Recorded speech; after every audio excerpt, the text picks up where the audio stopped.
Hello' friends, entertainment with শশাংকৰ এটা নতুন ভিডিঅ'লৈ সকলোকে স্বাগতম জনাইছোঁ।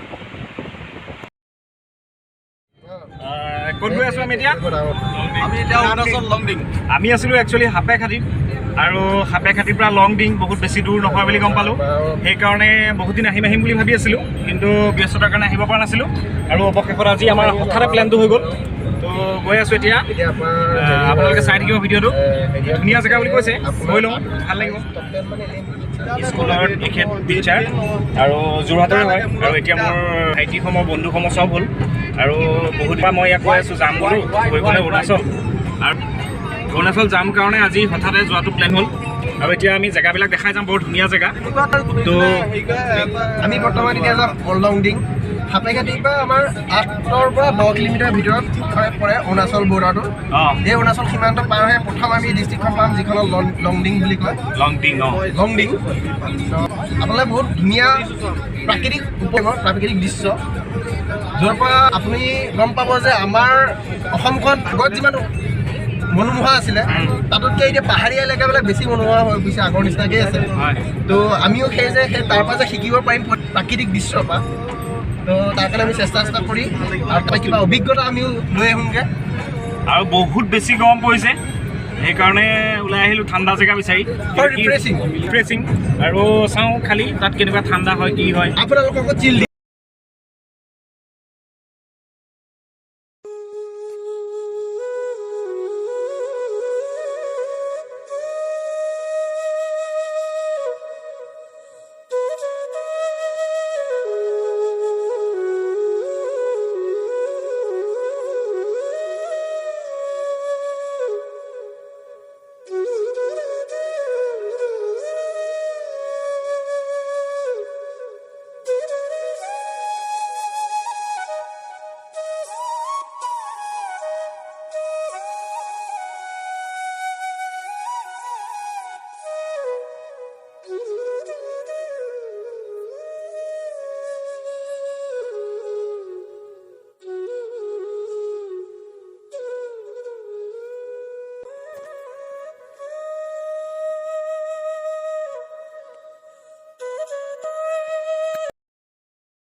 আৰু এইখনেই হৈছে অৰুণাচলৰ গেট। ইয়াৰ পৰাই আমি লংডিং যাব লাগিব। ফাইনেলি আমি গেটখন সোমাই গ'লোঁ।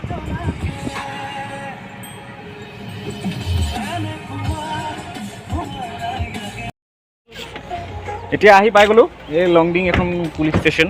আৰু এতিয়া ইয়াৰ ভিতৰত যদি আপুনি সোমাব লাগে, তেতিয়া আপুনি টিকট কাটিব লাগিব, পাছ কাটিব লাগিব। আমি পাৰ হ'বলৈ বিচাৰিছিলোঁ, কিন্তু পাৰ হৈ যাব নোৱাৰিলোঁ, ইয়াত পুলিচে। আৰু এইখন আগত দেখিছেই, এইখন গেট এখন আছে ন, এইখন গেটখন আছে। ইয়াত পাছ কৰি পেলাই তালৈ যাব লাগিব। গাড়ীৰ মালিকৰ হেৰি লাগিব, এইটো ইয়াত আপোনাৰ টিকট কাটিব লাগিব।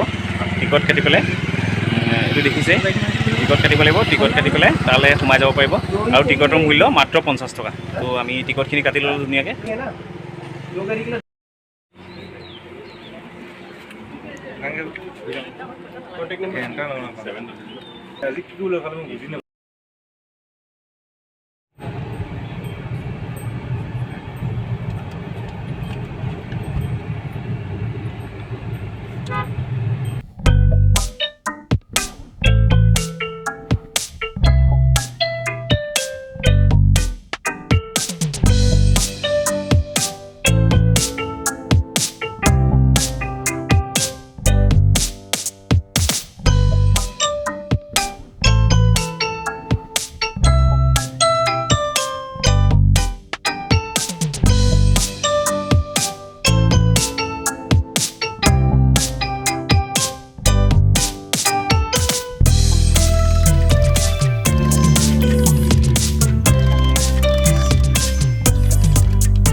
কেনেকুৱা অনুভৱটো কৈ দিয়া অনুভৱ কি বুলি ক'ম চুলি আগত জিঅ' অঁ জিঅ' আমাৰ গাড়ীত মানে তেল নাই আমি আছো ক'ত আমি ক'ত আছো ইয়াত আছো লামডিং নেকি অঁ লংডিঙত আছো লংডিঙত আছো আহোঁতে মানে এনেকুৱা হ'ল গাড়ী পাছলৈও যায় মাজতে অঁ অঁ এইখন বোলো আৰু কি কথা আছে নি ধুনীয়া ল'ৰাটো মানে ধুনীয়া ল'ৰাটো অঁ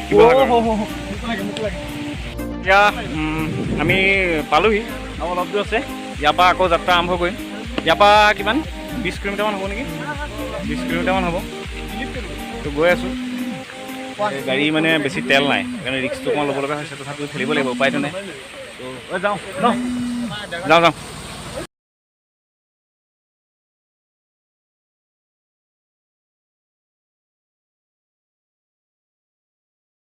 তো আহি থাকোঁতে পেট্ৰলটো শেষ হৈ গ'ল তো পেট্ৰলটো শেষ হৈ যাওঁতে এই দাদাৰ দোকানৰ পৰা এতিয়া পেট্ৰল কিনিবলৈ লৈছোঁ ইয়াত যিহেতু বহুত দূৰ দূৰণিলৈকে পেট্ৰলটো নাপাব আপুনি গতিকে গাড়ীত যদি ফুল টেংকি তেল নাথাকে তেতিয়াহ'লে ইয়ালৈ অহাটো অকণমান দিগদাৰ হৈ যায় আৰু বহুত ৰিক্স লৈ পেলাই আহি আছিলোঁ কিন্তু ভাগ্য ভাল এই দোকানখনত পেট্ৰল আছে তো এতিয়া মই পেট্ৰল লৈ লওঁ ইয়াৰ পৰাই উপায়টো নাই তেল ডিপু বহুত দূৰত আছে কেতিয়াবা আহিব বৰ ধুনীয়া জেগা আৰু এইটো হাইৱে হয় আৰু নেচাৰেল পৰিৱেশ গ্ৰীনি এৰিয়া খুব ধুনীয়া তো কেতিয়াবা আপোনালোক আহিব পাৰিব কিন্তু আমি খুব লৰালৈকে আহিলোঁ যিহেতু চব জেগা চাগে চাব নোৱাৰিম পেট্ৰলটো আছে তাৰ পৰা পেট্ৰলটো লৈ ল'লে হ'লে পেট্ৰলটো লোৱা আছে তাত লৈ ল'লে হ'লে সেইখন গাড়ীখন তাত আমাৰ ফচি আছে তো উপায় নাই যাব লগা হৈছে ঘৰবিলাক চাব পাৰে ঘৰবিলাক বৰ ধুনীয়া ধুনীয়া ঘৰ ঠাণ্ডা ঘৰ গৰম দিনত থাকিবৰ কাৰণে পানী খাবৰ কাৰণে টেংকিও আছে আৰু এইদৰে আমি লংডিং ফুৰিলোঁ আৰু লংডিঙৰ ধুনীয়া ধুনীয়া জেগাবোৰ উপভোগ কৰিলোঁ আপোনালোকেও আহিব কেতিয়াবা ইয়ালৈ আৰু লগতে মোৰ চেনেলটো ছাবস্ক্ৰাইব কৰি দিব লাইক কৰি দিব আৰু শ্বেয়াৰ কৰি দিব থেংক ইউ বাই বাই